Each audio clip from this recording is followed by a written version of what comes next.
I don't know what was going on. How are you doing? I'm good, man. I'm good. It's been a Had a long good day. day?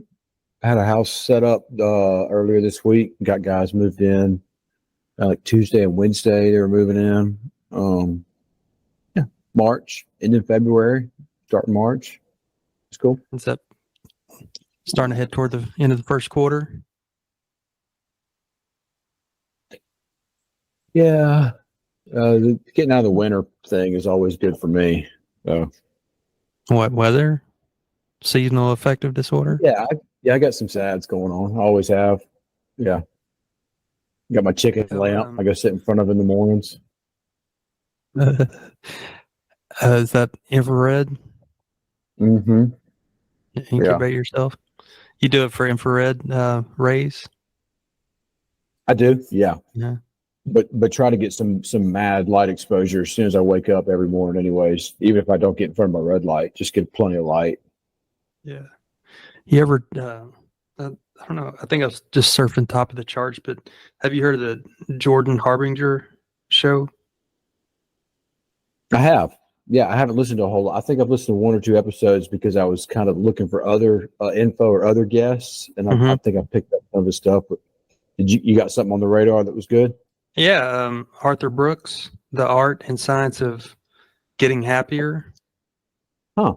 Yeah, this cat evidently he's got a book. He's Oprah's best bud, and they do a podcast together or something like that. But he's on Oprah's wavelength. But he just tracked it, and of course, it's not about money. Uh, but, Right. and it's about putting meaning to your life, being in service of others, and your work is like number 4. He has a laundry list of like 3, but it's service to others. Meaning is like 3. I can't get 2 right now, but 4 is like work, having meaningful work, and just attaching meaning Mhm. somehow to your life and being in service of others. I think are the high points that I took from it. But yeah, he Yeah. said over the last 10 years, I've gotten 60% happier. He said I really tracked it, and he doesn't sound full of shit. So I listened to him, but I don't know what I think about Harbinger. But the other one I like is um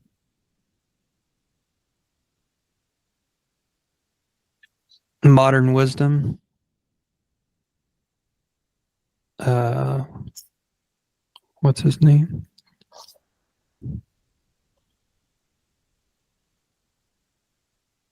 Chris Williams. Is that him? I don't know it. chriswillix.com/books. I'm just going to assume that it's Chris Williams or Willix. I don't know.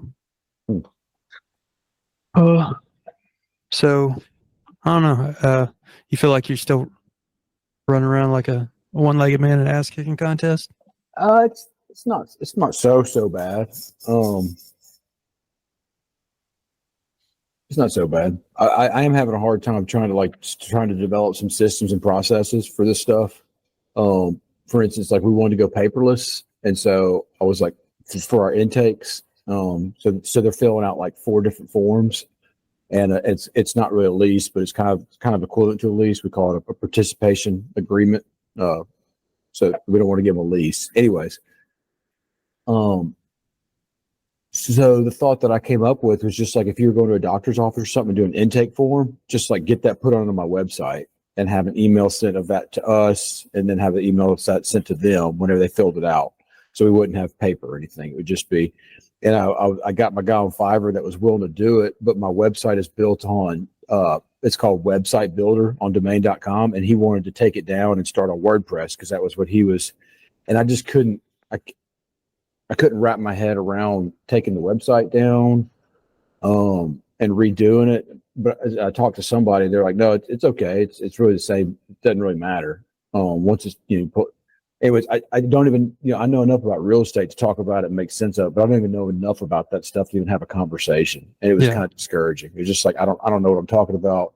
I know that I spent 3 weeks on that website getting it going, and you're not going to with it. You know what I'm saying? Like, don't Yeah. mess with it. And he's like, no, it's gonna be fine. And I'm like, no, I'm not hitting that delete button and giving you access to new stuff. So, but at the same time, I kind of talked to Rachel about it. She was like, hey, there's just a whole lot more sugar for a dime than we need. Like, we don't have to do any of that right now.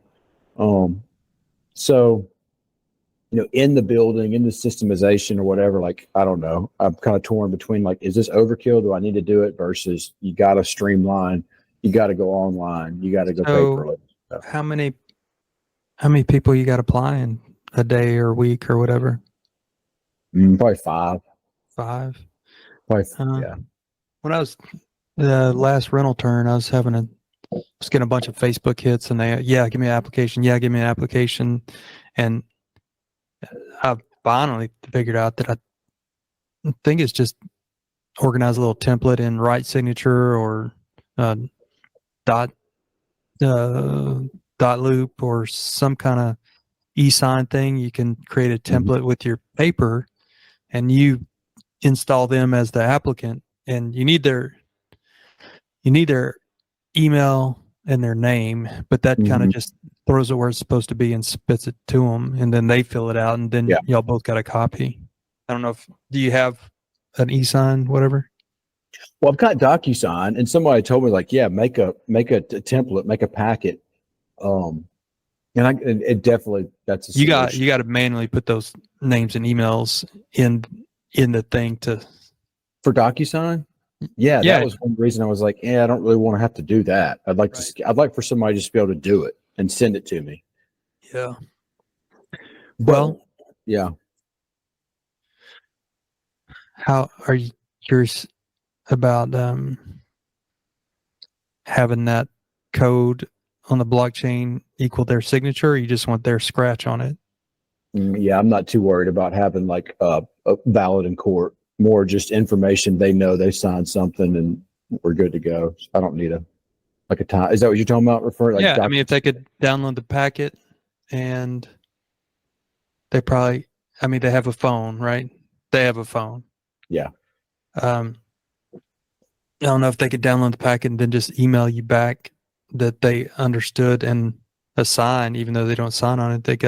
You got a trail that they approved what you said. Yeah, well, I mean, I've got like fields of stuff I got to get. Like, I got to get emergency contact info. I want to get their name. I want to get their last address, their hometown. So it's more than just like a thumbs up or thumbs down. I want to collect some information. Oh, I see. Yeah. Rachel's just saying, let's just print them out and have them do, because there's a thing that we lose in the online that we don't want to lose, and that's an in-person kind of come to Jesus, like a look in the eye, like, do you understand what you're signing? Are you okay with this? Are you, so that's where she was like, we don't want to lose that anyway, so let's just do paper, have somebody go through the process, and then have them take photos of it and send to us, and it's done. Heck yeah. And it's like, it's pretty simple, pretty elegant. We don't lose anything. You got an analog phone call. Got an analog phone call, and I'm sure it's going to fall apart. It could, but anyhow. But I spent like 2 days trying to figure it out, and then working with this guy on Fiverr, and I couldn't understand what he was talking about. We were waiting for messages to go back and forth across the Indian Ocean back to me. You know what I'm saying? Just this lag, so I don't know. I don't know if just the straight up paper and pen is the best. I do think that if I were to get 100 beds, which I'd like to do, I think it'd be worth my time to get an app created, and just a simple like $10,000. Here's the 4 things I want done. I want to collect rent. I want to be able to check in. I want to be able to do their apps and something else, And I think we could add that in the creation of that. So that'd be kind of cool. That's something to aspire towards. But right now, probably just what you were just talking about, something like a template with dot loop, or just paper and pen, or a combination of different things. Because some of these people don't have phones, that is a reality. Like, that's I do think there's a whole lot more bandwidth in a personal connection of some sort that says, yes, I'm a human acknowledging your humanness. Mm-hmm. I don't know what that does for your business model, but when I went and checked in at the ortho today, the receptionist was absent, and adjacent to it was a tablet. Please check in here. And I'm like, another fucking thing you got to do yourself. and then it says, you're unauthorized to do that. And then I said, I'm not authorized. And she goes, oh, that's back here. You got to come around here. And then, can you do me a favor and exit out of that? Yeah. Damn it. So, my project's kind of going my way. Got 2 people showing up for work. And the 64-year-old head, man, he's like a unicorn. He's like, comes with a van of tools. Awesome. He gets nervous or bored whenever he doesn't have work to do. Yeah. And he's just. I took out that window that wasn't straight and got it in there straight. Like, yeah, exactly. Door. Man. Yeah. You took a door out and got it because it wasn't shut right. Kathy Bates hobble you and keep you as mine. That's awesome. So I got to figure out what's coming up after this if I want to be that guy to fix and sell. And it's, kind of relying on yourself. That's a plus. Just got to find inventory. Hey, have you heard about DealBot? No. So I don't know Emily and this chick that I hang out with, Rachel and our friends with. She's doing deals, but she's always in her off time researching different stuff. DealBot is basically like a lead. Emily once, right? Her husband has. You did. Yeah. You did the Dave Tilney course. Yeah. We kind of connected for a minute. She's real pleasant. Yeah, super nice. Imagine home investors with no cult. Take the cult out of home investors, like where you don't have to give them a piece of the deal, you don't do anything, but it's a group marketing. So like say Marcus is in whatever zip code 3911 and say, I want to spend $2,000 a month. They say, okay, cool. We can get you, we're going to apply $2,000 a month to this marketing to get in your zip code.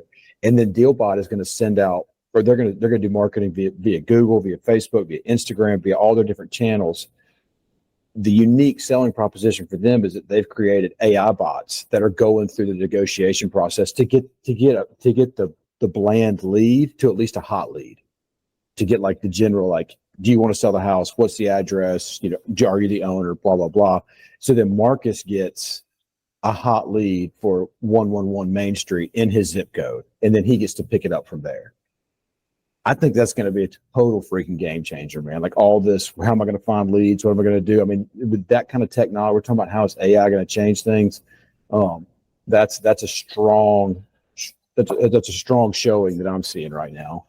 I mean, because the days of like going out and just starting your own marketing campaign, your own CRM, your own whole like Podio. I mean, come on, dude. That's so cumbersome. It's so laborious. I see something like that as being what I would recommend. If somebody said, I need to go get 10 deals in the next, 10 months, I'd say go find a service like that and give it a shot. Mm-hmm. So you're sharing advertising, group by advertising by somebody that knows how to place ads. Exactly. And it's a round robin. So I think it's a round robin, but I think what they want to do is they probably want to get people in certain geographics first, But they're going to say, this is what marketing is working right now. This is what's not working. Like, I'm sorry, dude, but I'm getting calls every day from somebody who can't speak very good English that wants to know if I'd like to sell my house. And they love talking to them. That's about the only friendly call I get. I mean, they get directly. I just hang directly up. Hello, would you like to? It's like, you do? Why would I mean, dude, I'm busy. What am I going to do? Like, yeah, I don't know. I don't want to sell my house. I don't want. So some other wholesaler or somebody's going to be like, I'll give you $80,000 for it. Like, you've never even been to Jackson. You don't even know what you're talking about. I like those people. I mean, I get it. Maybe, yeah. Filipinos are the salt of the earth. They're hardworking. But if I can tell that they're going to ask me for a car warranty or try to buy my house or ask me to donate to some sheriff's police fund, I'm directly hanging up on them faster. Lord. I'll be shocked. I'm not your customer, dear. But then they like step back, like, oh, that's kind of well. We are like, and I let them just win themselves. I'm like driving along, like, I'm not your customer. Yeah. Do you want to sell 3808 Northview? No, I don't want to sell it. I don't want to sell. Do you have any other houses? They've been trained. They're trying. But You know what? Have you ever heard of Thumbtack? Has everybody heard of that? An errand service? It is a home service connector of homeowners, and the professionals, the service providers, are vetted to some extent. Like and an you give Angie's a cut. List? You get a cut. I don't know. You give them, you put your foot forward with them to buy some leads. But I bought a ladder from somebody who for 7 years, I mean, he had a clean Toyota, and I followed him from Waxhaw, which is affluent, south of Charlotte. I mean, he had a real clean, nice, burnt sienna, like black, new TRX Tacoma. And so what do you do? I mean, this cat was polished. He's 64. He said, well, I've been doing it for 7 years, And I said, how'd you get into it? My dad was in it, but I was with the Billy Graham organization for 30 years, and they downsized 7 years ago, and I've been doing this. I'm like, that's cool, And he let me ask him a question, and he's just doing regular work, and he employs some high school kids and some other kids, but he just real right down the middle. Home services, builds pergolas, does finished carpentry, and like, I bet people appreciate him if his prices aren't whack. So like, man, wouldn't that be a great great way to meet people? I mean, even if it's a lost leader, you're like, you show up and we're jiving, right? And then you're like, well, my business, property management, or I buy houses or something like that. I mean, I think that's it. If you're talking about not in a contrivance, like I've hired somebody to beat on you about your price because I'm a bottom feeder or the trolling for dummies, and we're real people, and I'm providing a service, and I'm forthright, and this is a question while we're on each other's good side, if you like me and whatever. So I don't know what I'll do, but I think going into an area, and it sounds like there's a super high demand to hang people's TV mounts. Like, what do y'all need? And you're like, real high demand for TV mount hanging. I'm like, I can do that when my paws healed up. Yeah. But I'm just thinking about, do I keep these guys rolling? That's up my skills on my HVAC and electric knowledge. Am I that guy? Right. You don't know anybody, and the realtor skills here are pretty strong and competitive. It's just a Atlanta type market. Yeah. But in the South, it's just a different market. I hadn't cracked it. I never really pretended to be somebody who wanted to go to work all the time either. So I'm just putting some thought into that while my progress keeps going. Yeah. What do you want to do? Not what outcome do you want, but what do you want to do?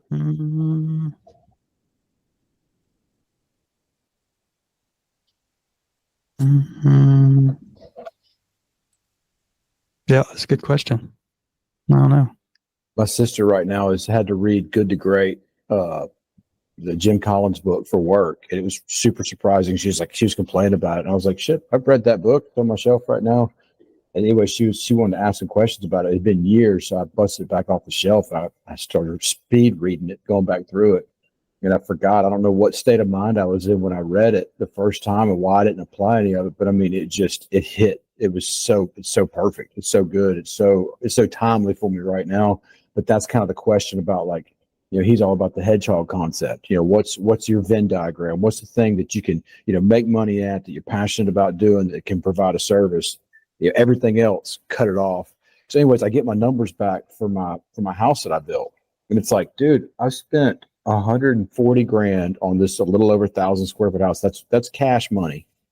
I GC'd it, and I probably did about $30,000 worth of work on it. So if I add that back in, that's like $200,000. And I had to lawyer up to go fight the city. It took me a year to do. I mean, it drained the mess out of me. Make a long story short, I mean, it was brutal. that crap with the city was just So that's bad. mafia stuff. So it's like, why am I going to go do that again? Like, just stop that, just try to figure out.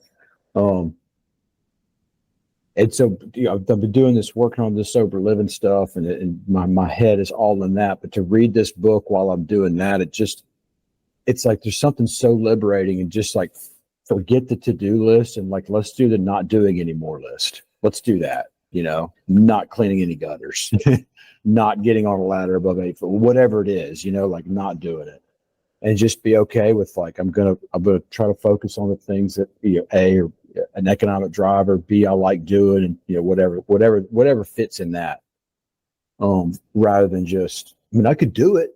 If it's found money, why not? It's like, yeah, it's not really what I want to do. I couldn't be the best at it. It took a lot of my life, gave me a lot of gray hair.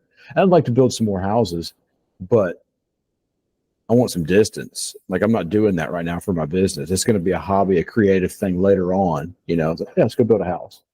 But I don't have $140,000 another year just to go throw it down the drain to do that. So It ain't down the drain.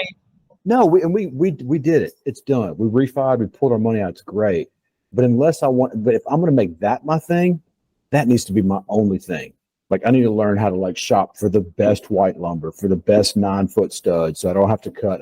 I got no waste, whatever it is, and just drill down on that instead of wasting my time being like, I don't know, I'm going to Lowe's and getting some wood, because I did that so many times. Get 10-foot stuff when I should have ordered 9-foot stuff.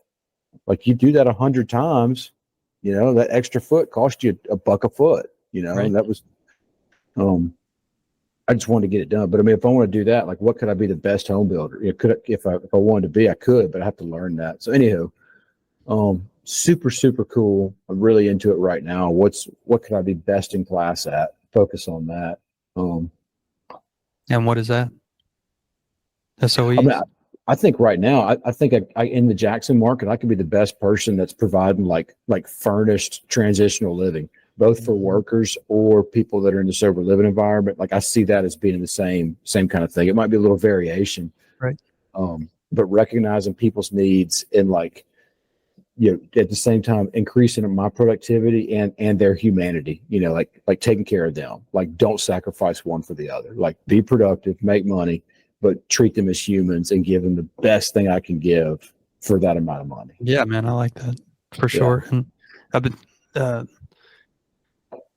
just a little bit down a wormhole on the tax credits that are available, and like a pretty good house. I don't know if you read it, but it's approaching net zero. Mm-hmm. Approaching a net zero just through it's a little bit extra money to do it, and there's some tax incentives. I mean, it might approach 10 or 15% on what you can get back on your taxes if you upgrade your panel or water heater or identify it.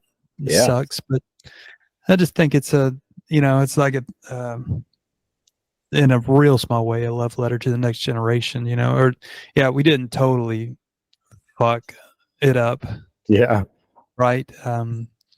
This is where it kind of started, is to take it easier on the grid, which I don't know if you know, but the grid is in question. Mm-hmm. The electrical pool, the departure, the addition of electric cars, and B, the departure from fossil fuels, cooking our food and heating our house. This is not going to be great. So increasing those efficiencies, and this is the way of the world. That's what the governments across the world said that we're going to do. So I see it as something that's going to happen in fits and starts. But if you can start helping people transition to that and using my existing skills, I think I could get behind that for sure. Yeah. So there's the people that can can put the stamp on your tax credits, or uh, um, building process analyst, something like that.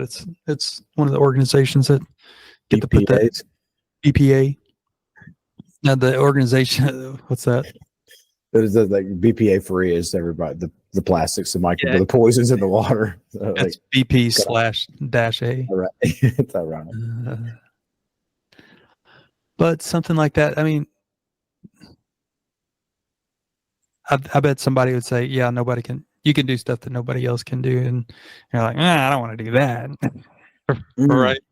I mean, there's something that somebody would recognize about you, and So when he's talking about a company, he's talking about like what can we best in class at. But when we start talking about an individual, he goes to a different level. And this isn't in the book. I stalked him on some other sites and found him giving some dialogue on it. But he starts talking about not what you could be best in class at, but what you're encoded for. And he gave the example. He said, like, when I was going to college, I thought I wanted to be a mathematician because I was in my high school. I was the smartest kid in math. I knew math. But then I went to Stanford and I actually met the mathematicians. And I realized that I was not encoded for being a mathematician. Like, I didn't think like I just didn't have what they had. I had something else and I had to figure that out, but it wasn't that. And so he just kind of using that as an example. It's like, there's something. I mean, have you ever met somebody just like when they drive by a puppy on the side of the road, they're going to swerve. They'll swerve across like 6 lanes of traffic to get that puppy. Like, you're encoded to be like a saver, human, whatever it is, humane society, social worker, something. Like, don't go sit in an accounting desk. You're encoded for compassion.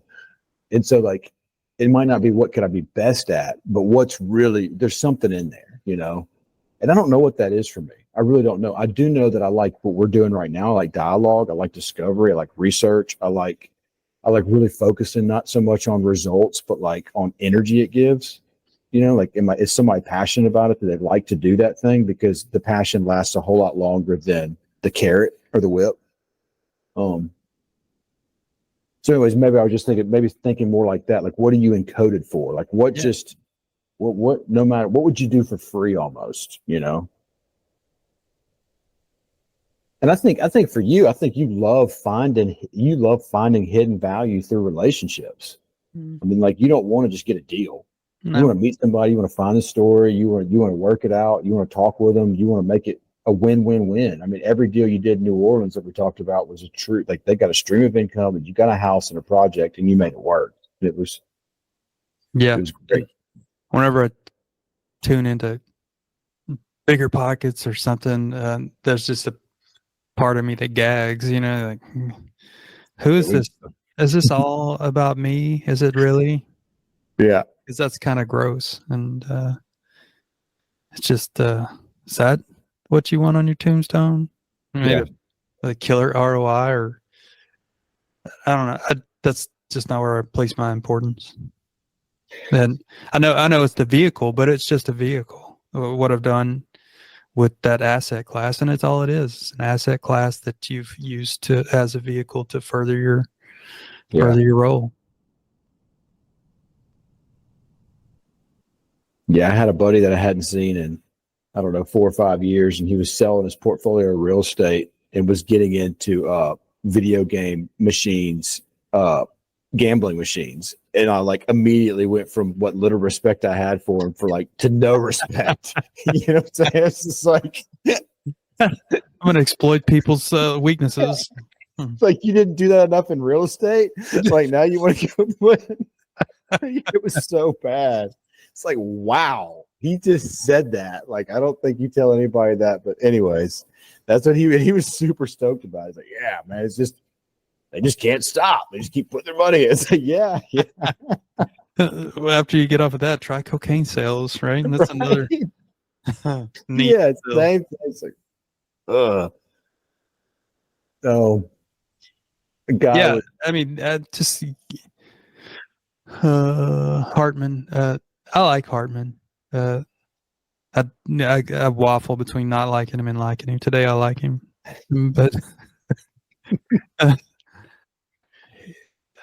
but he's talking about capitalism is the truest form. I've been to 60 countries, and capitalism exists no matter what the government says. And yeah, but what if you didn't have? What if you didn't have to spend 10,000 a year on utilities? You know, what if you could have a multi-generational house? Like, let's say you got it with little or no debt from your parents, and you lived in it and made your living somehow, but didn't have to be a slave to utility bills, mashing on the gas pedal or the brake pedal. Mm-hmm. What would that further society? Do we have to be consumers? I mean, this is a free market. I get that, and that's pretty logical or self-evident. But just the, just the, uh, just that incessant circular motion that's kind of uh, squeezes the humanity out of it a little bit. Mm-hmm.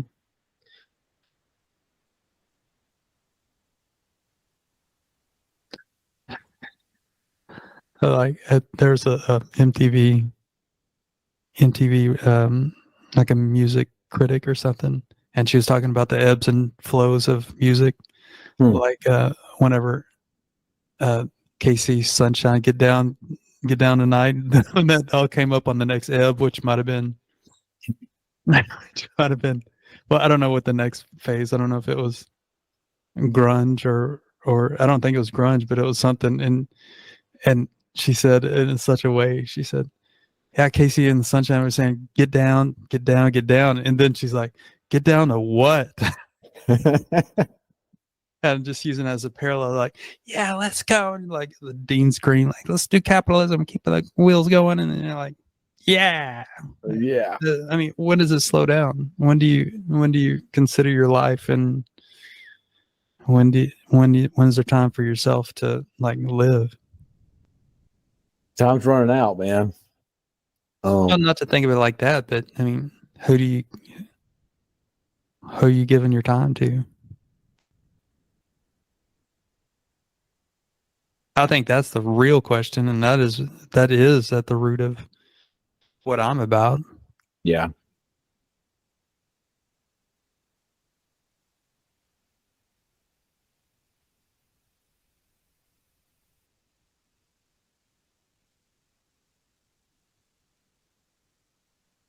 I don't know. People need housing. I mean, that, and it's an unanswered question for a lot of people, and it's going to be more people unanswered questions. Yeah. That is going to be have to be figured out. People are going to have to work it out. Yeah. Figure out where they're going to live, because people don't get tired of living inside. Oh, ain't no fun being outdoors, man. Ain't no fun. Have you ever even thought about the sleep habits of somebody under a bridge? I mean, it's got to be horrible. Thought about it. Just slept in dumpsters, man. Like, For like a week at a time? yeah. Yeah. Really? I was in the streets of New Orleans for like 6 months. It's crazy, man. Did you have a dog? I didn't have a dog. I knew some guys that did have dogs. I heard it was part experiment. It was part, it's crazy stuff. It wasn't so, but in most of them, that's how it happens, man. You're kind of on this weird carny experience. It's not so much about like, I ain't got nothing. It's like, I'm going on an adventure. People like, you should come inside. Like, no, man, I'm having fun, dude. You look at the tan I got. Have you seen the tone of my skin? It's not a bath in like 3 weeks. But yeah, it is really, really tough. And no matter what, man, everybody wants a roof over their head, no matter how tough they are, how big the adventure is. You want shelter. You want those basic things. And really, it's pretty shameful. It's achievable with a capital investment. I've heard it said that like there shouldn't be any poor people in the United States. Like we're the wealthiest country in the world. Like it shouldn't be. And there's some huge problems with the concentration of wealth. I mean, you start throwing certain words out and people get scared, like redistribution of wealth. But the reality is, it's like the amount of money they're getting sucked to the top. The Cantillon effect is real. The closer to the money you are, the more likely you are to attract it. The farther you away from the money, the less likely you are to attract it. And that is real. These people who don't have anything and don't have the skills, they will not have anything because that thing just keeps sucking it out. And the poverty doom loop is real. Poverty attracts poverty. Poverty compounds poverty. Because people move there because it's cheaper to live. You know, it's free. There's more services. There's more stuff. And it just grows and grows and grows. So, and I don't know the answers. I really don't. But I know there's a lot of people with a lot of freaking money that aren't worried about it either. And I'm out here with what little I have trying to make somebody's life a little bit better. And in that I find peace. In that I find some joy. You know, like we're doing our thing. We're okay.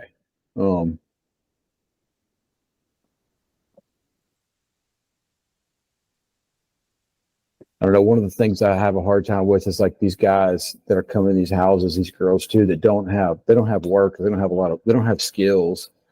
And it's so easy for people to hear, to not really understand what they've got to do to really get back into some kind of a workforce and to be okay with like, yeah, you're going to need housing, but you might not be buying a house for a long time or maybe even ever, but it's okay just to get up and go to work and pay your way and, you know, pay rent to rent this bed or to maybe get your own apartment later on, or maybe get a trailer with a loved one later on, something. But it's going to take a long, long time and you got to work for it. And if you can get that, you can kind of see it go off in some people's eyes and they're like, okay, and they start becoming, you know, new productive members. Happens, there's very little can be done until they start saying, yeah, I want to participate. I want to go to work. I want to do something. And then be okay with whatever their money will buy. You know, I mean, $10 an hour doesn't buy you anything. You've got to have 3 people with a $10 an hour job to go get $1,000 a month apartment. If you want a third of their income to go towards rent. Right. You know, so you better find some people that are at your workplace that are making $10 an hour that you want to live with, you know? Yep. And those are hard pills to swallow, but that's it. That's pretty much it.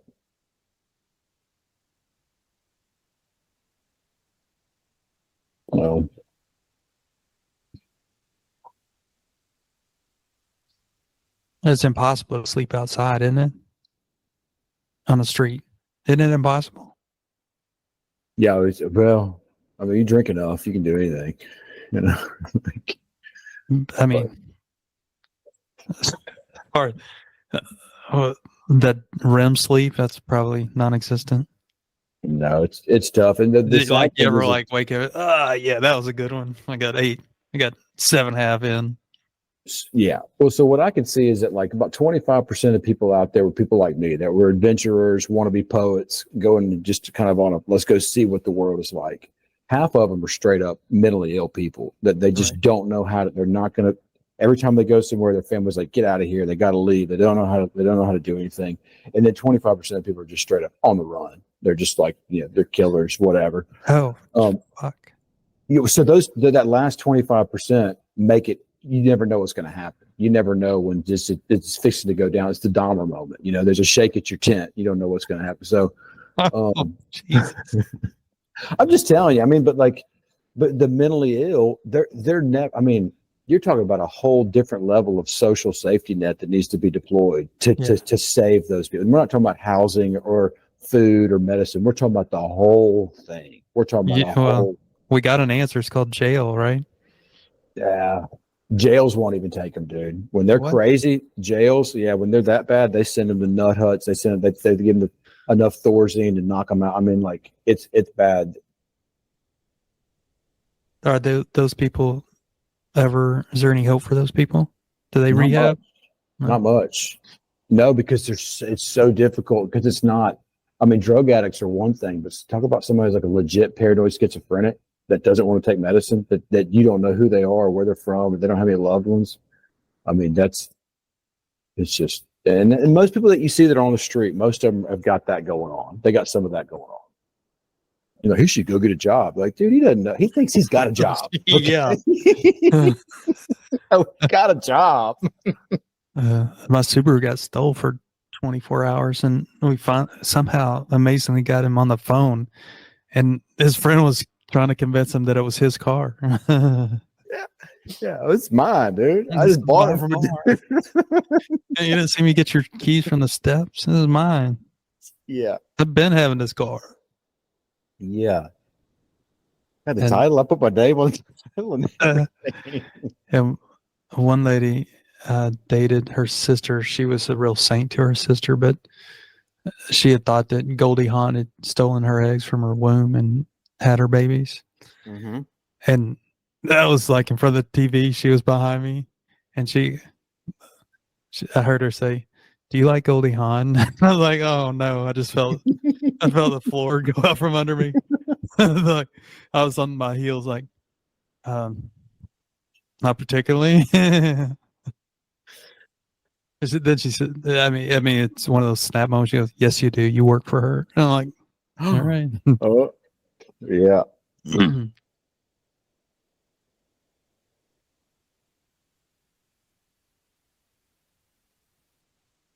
So, yeah, we got one more house. I'm trying to refi and get it up and running before Rachel and I go on this like 2-week Mediterranean cruise. Hell yeah. Yeah, Peggy Zurcher and a couple other people are will be on the boat. Tanya Collins, Mhm. Petty Searcher. We got some friends from Texas that are some home investors, franchisees. There are some home flippers that are going to be going with us. But super pumped about that. Looking for some time to chill, some R&R. Hell yeah. Yeah, just kind of get out. I just signed up too for an Xterra triathlon, and I think it's in Oak Mountain, Birmingham. I'm gonna do the sprint version, which is like a half. So it's like a 4-mile run, a 1-mile swim, and like a 10-mile bike. My buddy, who's a professional, semi-professional biker, he's doing the full thing, and he was just like, "Dude, just do the sprint. Just getting out there and going for that it's going to be cool. If you like it, you can do another, but you'll hurt yourself trying to get ready for that, you know." So I'm excited about that. I hadn't done anything like that ever. So that's cool. Trying to do some What stuff. month? Summer this It's gonna summer? be in May. It's gonna be in May. So I got like 10 and a half weeks to get ready for it. I think you need to research the Norwegian 4x4 protocol. Okay. The single measure of longevity is your VO2 max, which is the oxygen that goes in versus the oxygen that comes out, how much your body utilizes of oxygen. And you can improve that each session. Supposedly your heart gets either 0.5% better or 0.5% bigger. There's a TED talk on about a Norwegian cat. Okay. But What's it called? Norwegian 4x4 protocol? yeah. Okay. Yeah. And that's, I mean, oldsters are getting out there and do it, but it supposedly shaves off age wise. Really? Yeah. Yeah, I'm really trying to practice that. Like, you're the sum total of your 5 closest associates, and like there's cool things I talk about or whatever. It's like I want to get around them. I want to do it, you know? Yeah, hell yeah. I've got a couple of guys who are into it, and I see them around, and they got one coming up, and so anyways, talk me into it. But yeah, that's gonna be cool. So that being said, I got some plans for this year and then building out this business, but it's just like, it's almost for us, it's once more just kind of liberating to not put so much pressure on us to have to go do a whole bunch of other stuff. Like the IRAs are sitting there. I don't really have a whole lot of deals. Wally's been stirring up that you got to do tax-free stuff. You got to do tax-free stuff. It's like, you know what? Actually, I don't. I don't have to right now. I can if I want to. We're going to finish up this stuff. These guys like, what do you call it? Whining his spell that everybody gets caught up in. You're like, yeah.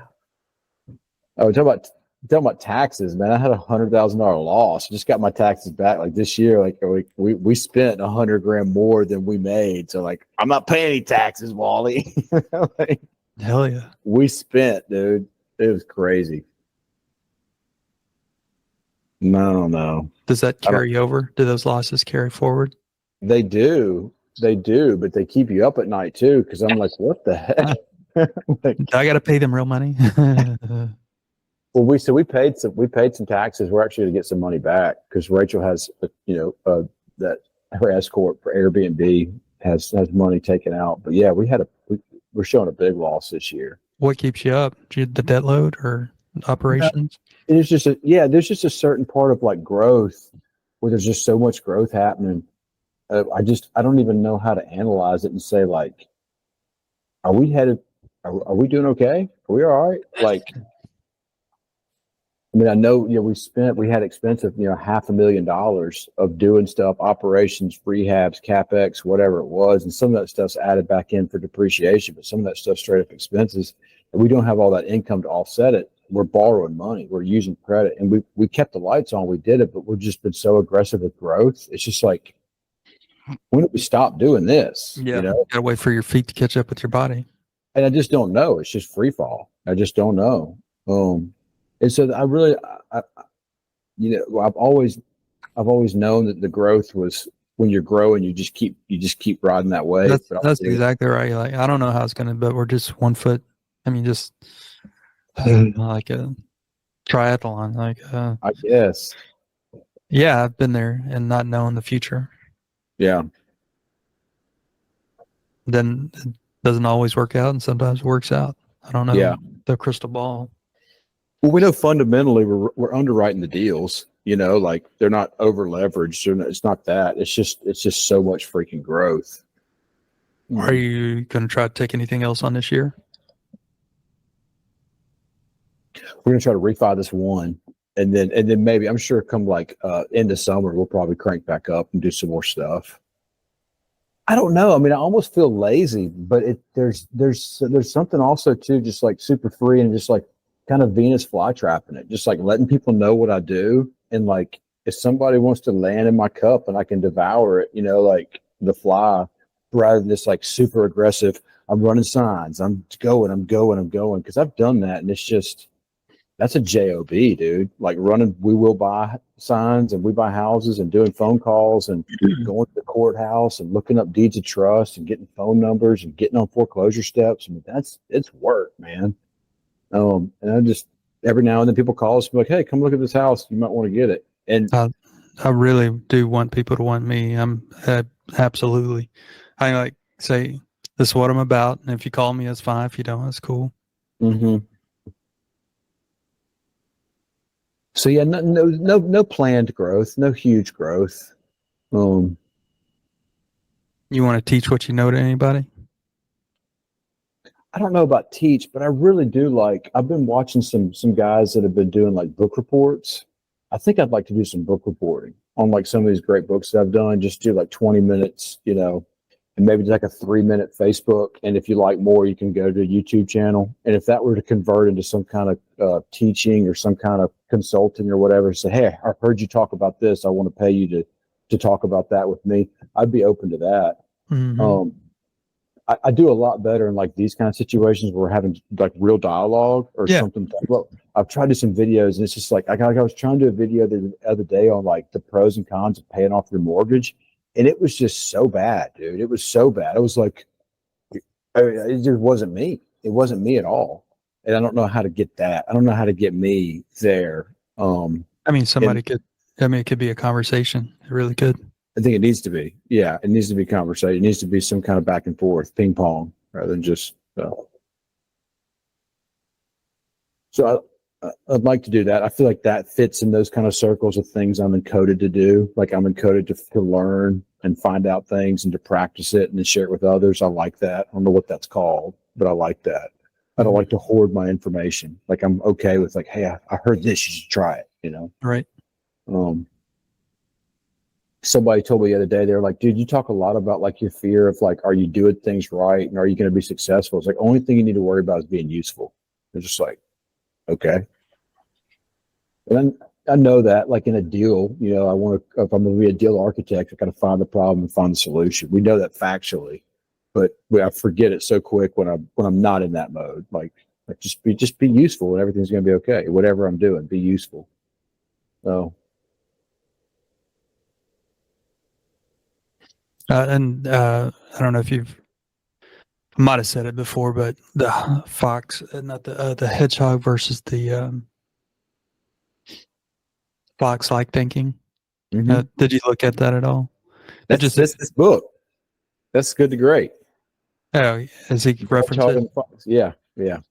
That's got a lot of references. I saw somebody break apart a schematic on. I mean, people get real mathematic on that stuff as far as embracing contradictory information and being doubtful. The people most successful at prediction are pretty doubtful about their accuracy. Like, well, he said this, and this guy said that'll never work. So embracing those contradictions versus like, fuck them, they don't know what they're talking about. Those people Yeah.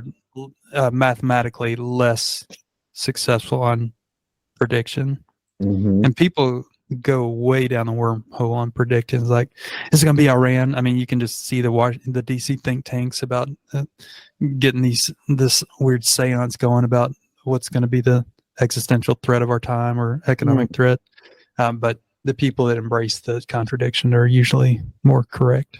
So I think being skittish or doubtful or whatever is not to your detriment automatically. Yeah. And people that are a little more negative, they are usually a little more right. I mean, the people that kind of skew to negative, I've heard. Like just the euphoric people that go all in on tulip bulbs aren't always do you know about that tulip crash in the Netherlands? Mm-hmm. Yeah. Do you also know that it's a total fabrication? It never happened The that. tulip crash didn't happen? Never happened. Mind blow. I was like, what? So you're talking about the optimists or the people who are just like maybe the negative guys avoid some stuff? You know, the euphoria of a bull market, that's what I'm talking about. So this being more doubtful is, I don't think it's going to hurt you. This guy's interviewing Stockdale. He was a CEO that survived 2 tours in a POW camp in Vietnam. Oh, geez. And he says, as they were walking, taking a slow walk, Stockdale limping and swinging his leg that never recovered from torture. Oh, fuck. I said, how did you make it out? He said, I asked him, who didn't make it out? He said, oh, that's easy. The optimist. He said, the optimist? I don't understand. I was completely confused. He said, the optimist. Oh, they were the ones who said, we're going to be out by Christmas. Christmas would come and it would go. And then they'd say we'd be out by Easter. And Easter would come and it would go. And then Thanksgiving, and it would be Christmas again. And they died of a broken heart. After a long pause and more walking, he turned to me and said, it's an important lesson. You must never confuse faith that you will prevail, which you can never afford to lose, with the discipline to confront the most brutal facts of your current reality, whatever that it might be. To this day, I carry a mental image of him admonishing the optimist, saying, we're not getting out by Christmas, deal with it. In this whole chapter, he's talking about like just taking the facts in and just being okay with like the negative, the positive, whatever, but like being overly optimistic. And I've got a friend, I love him to death, but he's always just saying these like, I'm going to get an apartment complex. And it's like, dude, you're not talking to anybody about syndication. You don't have $1 million. You're talking about taking out a $10 million thing because you're listening to freaking, the guy, what's the guy we were just talking about? Cardone. Yeah, we're talking. Your pockets. You're listening to that jazz, It's I'm gonna do it. And it's like, okay, and years go by and it just doesn't happen. I'm gonna take down a trailer park. It's like, take down a trailer. Take a trailer down, Yeah. I think it comes from, I think the outliers are the people with the big budgets and the books. Those are outliers. And to compare yourself with that, there's a deficit there, or a delta or gulf or whatever you want to call it. I mean, it's cool to aspire, but just to, recognize a bridge. I was going to say, if you want to do the book report on this forum, I mean, I'll turn over the files to you if you want to post it on your forum or whatever. Okay, cool. I heard somebody else, Gary Vanderchuck, he's a guy I've been listening to for my marketing stuff. Super, super cool dude. He got in on the internet craze way early. Took a liquor store, put it online, sold wine, made a boatload of money. I know who he is, right? Yep.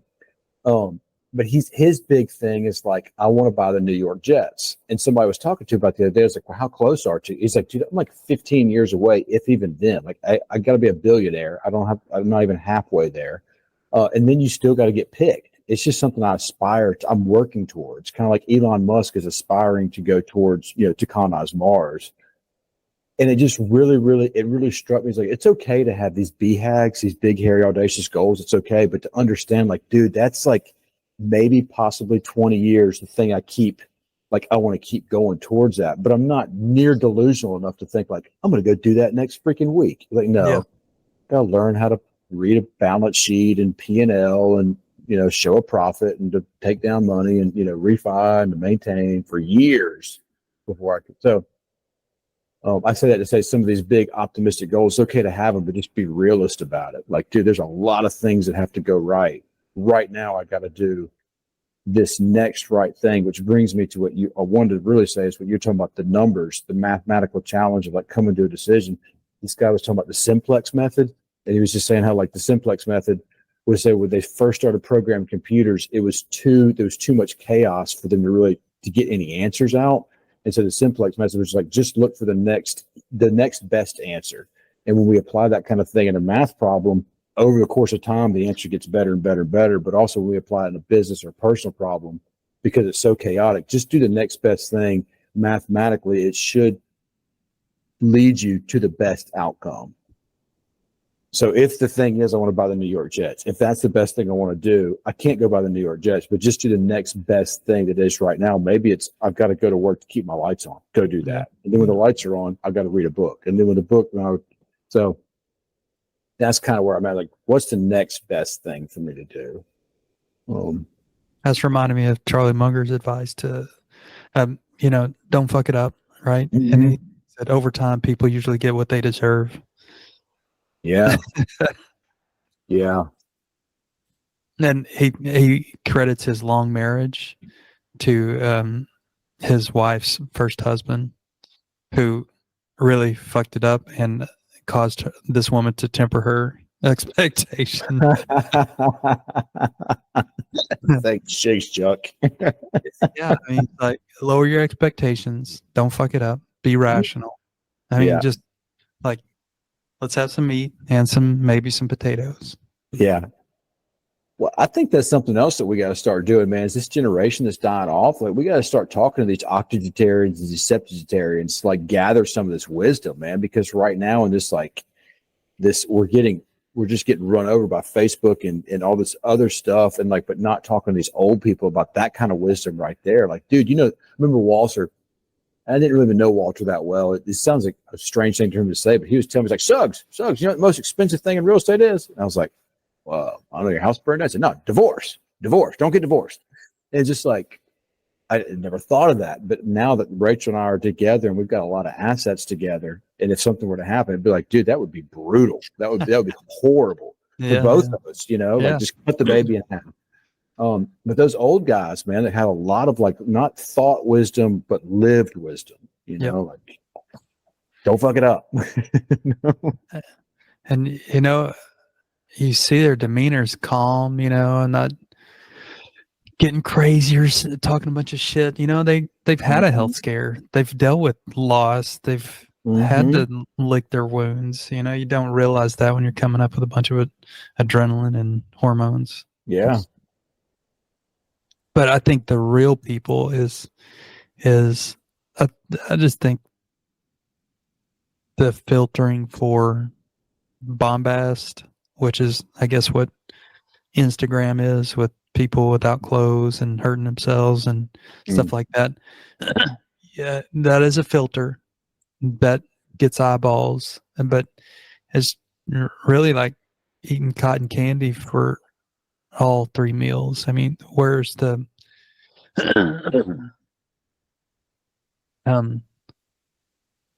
the real like multi-level thinking, dedication, sacrifice? That, I mean, if the parents, the current generation who are affluent for whatever reason, just through the grace of the time that we're in, if they're riding on those coattails and not forced into experiencing something about themselves, I just think there's going to be a real hangover.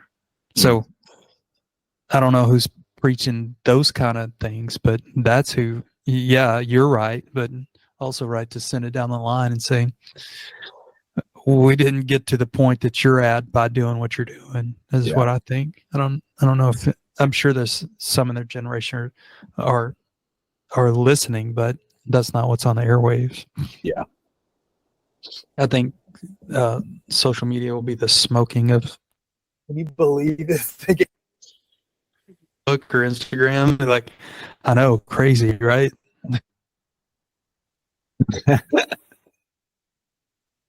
Yep.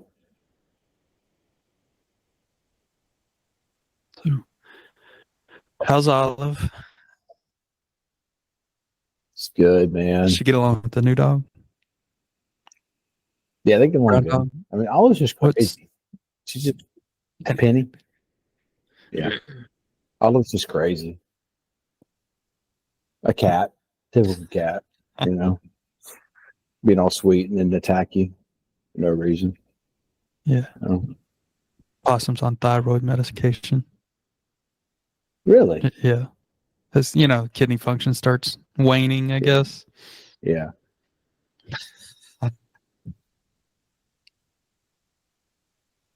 You talked to John in Boise or in Coeur d'Alene? I haven't. No? He could use one of your trips or just to see what you're up to. I mean, that's what he wants for himself. They're feeding a negative on that big house that they made, and I guess I don't know if the construction loan or entering permanent financing kind of ate their lunch. They weren't able to get the permanent that they needed after the build. But yeah, he knows about sober living and had a partner, and I guess he was too trusting on that partnership. But it sounds like they did one or more SOE. In California? Yeah. Like years ago? Okay, yeah. He's pretty open about being sober too. Mm-hmm. So yeah. I'll tell you this one thing, and I guess I don't know how long I've been here. Yeah, over an hour, but I've been paying attention to HVAC because my HVAC guy in New Orleans, I got to get this. I got a unit that I think works over there, that new thing. And I was like, yeah, but what am I going to do? And I asked around for some referrals. Can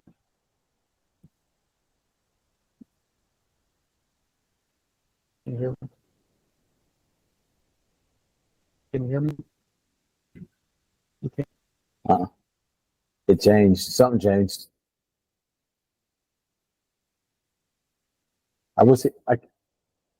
Give me a check.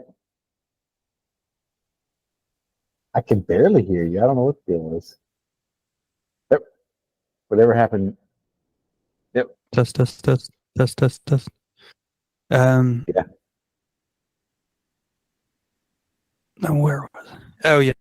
Yeah. HVAC. He's like, man, leave me alone and get yourself some gauges and go get your EPA card so you can buy some refrigerant. And I'm like, all right, fine. So did I tell you about WorkCat? Mm-mm. You can get some trade skills. I mean, it's like trade school light, an app, and it's put together by not all American people. Yeah. Or English speakers rather. But there's some good info, and you can get your EPA card to get some refrigerant there. Wow. That's pretty exhaustive. I was like, when is this going to end? How you have to dispose and collect it and all that crap. But I went and got on some Facebook groups for HVAC, and that's some wild comments. I mean, it's really niched down. They're like talking total smack about their installs and people asking for questions. How do you guys charge for this? And the comments are wild, right? They're like, if you're asking that question, you need to go work for somebody because you're out of your depth. And wow. And Yeah. his comment back was, fuck you. Just asking, bro. Yeah. Yeah. It was good. It was good. So speaking of which, on a complete side note, we have a girlfriend that just got she needs to get her ductwork done in her house. She got 3 bids. Two were from guys that do ductwork on their own, and they were both in like the $4,000 to $6,000 range. One was $4,200, one was like $5,800. She got the same bid for the same work from her EnviroMasters. It was $36,000. And she was like, why is it so expensive? It was like, because that's what it costs. Like, that's what it costs. She was like, why? They were going to do, EnviroMasters basically told them that whoever gave her that bid was going to screw her, and it was going to be horrible, and it wasn't going to be, legit. and she called us just like, and I was like, I have no idea. I don't know. But she knows a salesperson at another HVAC company. Is like, yeah, that's what they do, because people, a lot of people around here don't question it. Like they just pay it, man. And not only was it like a $36,000 bid, but there was an upsell for some other insulation that took it like $44,000. I mean, it was even more. It was like, it was just insane. So you're talking about the HVACs. Yeah, it's like, what do you charge for this? It's like, as much as you can. There's a microchannel, aluminum microchannel that it's long story short, it's if they go bad, it's bad. You know, they're hard to. I mean, it's like sand sliding off. You know, you keep grabbing. Once you get one hole, there's going to be another. Mm-hmm. And this guy came on and said, $1,200, and look what I did. And he had a glob of JB Weld on there, and they were like, thief. And then another one was like, you're joking, right? I mean, it was wild, man. Yeah. So a lot of the things in life are me trying to solve my own problems. So I got a real estate license because I thought real estate agents works, overpriced or didn't care or were whatever. But this I don't see anybody giving a shit about having a non-leaky house, like different reasons. You'd sell, it's in the right place and it's new. You're like, yeah. And then, we're going to get an inspector and see if there's any pathology, right? Isn't that what an inspector is a pathologist, house Basically. pathologist? Like, yeah. No, it's bad. It's going to fry you. But is it a good house? That's never, are you going to have radiant heat on you because you've got a super leaky bottom plate or attic that's not, I mean, it's just sucking the shit out of your, and welcome to having a $10,000 a year utility bill. Mm-hmm. So getting people good service, I mean, that my ears perk up a little bit on that. So I might be that guy. I don't know. And then just create relationships. And that is where all my successes come from is from somebody saying, no, we want you. I mean, we can go anywhere, but we like you. Yeah. And that one makes me feel like a person, and two, makes me feel, validated and valuable. And two, I don't have to go try and contort myself into something I'm not, like a big marketer, which I'm not trying to really exploit people's biases, like recency bias or halo bias. Yeah. There's nothing worse. Like, who could we get to do this? You'd be like, well, Chuck can do it. Like, is there anybody else? Because nobody wants to mess with Chuck. Yeah. It's like, I mean, I love the billboards, the Mark Spain, the Stephen Cooley around here. Like, that guy's got a hell of a stubble. I mean, I want that guy. Yeah. And I see him all the way up and down 77. That's our guy. Hey, but I mean, seriously, how much longer is the realtor job as we know it even going to exist? The real estate agent. I mean, like that's got to be a shelf life. I mean, I think it's expiring soon, man. Really? I mean, they're going to fight like hell. They got a big lobbying effort to fight like hell, and it's already changing. That's lawsuit. 20% of realtors are doing 80% of business. I mean, Pareto's principles plays out like a mug in that business right there. I don't know if those 20% that are actually doing a lot of the business, I think they're going to hang around a long time. But I think for the other people who are they're doing 2 or 3 transactions a year, or not even that, I think they're going to have a hard time justifying the cost to maintain the license. I think so. I don't need to do this. And so that's going to cause the doom loop, the same doom loop we see in like taxation, like people leaving cities where like these resources, these MLSs, these realtors, they have less and less money because there's less and less people in it. I didn't know this, but when realtors first started, like back in like the 1920s, only brokers were paying fees and were quote unquote realtors. Everybody else was an agent. And then realtors were like, wait, we could charge everybody. And so that just this monster, this bureaucratic, everybody who's an agent became a quote unquote realtor if they wanted in. And once those people start dropping out, the their lobbying power, their services or provider are going to diminish. It's going to decrease. And I don't know what that's going to do. But like I said, the 20%, the people who are really good at marketing, closing transactions, I think they're going to be fine. But there's going to be a shakeup. There's going to be a shakeup and a shakeout. People who are just like, I mean, hell, I'm just already with the market, the velocity of house sales is going down. the velocity of house sales and just the cost of like E&O and continuing education. And I mean, just there's a real cost to it. Right. Oh. All right. That was good. Connection held up. Yeah. I think my audio is a little better with this mic. It's a cool mic, man. Congrats on the hand. Solidifying the PTs, you know, it's going to be 6 weeks and it's only a cup of coffee until 6 weeks from now. So I got some PT, like I'm not going to do it with that risk, but that, and it sucks. Yeah. You ever broke anything? Noses. Surgery? Yeah. Any surgery? Yeah. Damn. Any metal in you? No. Nothing permanent. Mm-hmm. Good. All right. All right. Have a good night. All right. You too.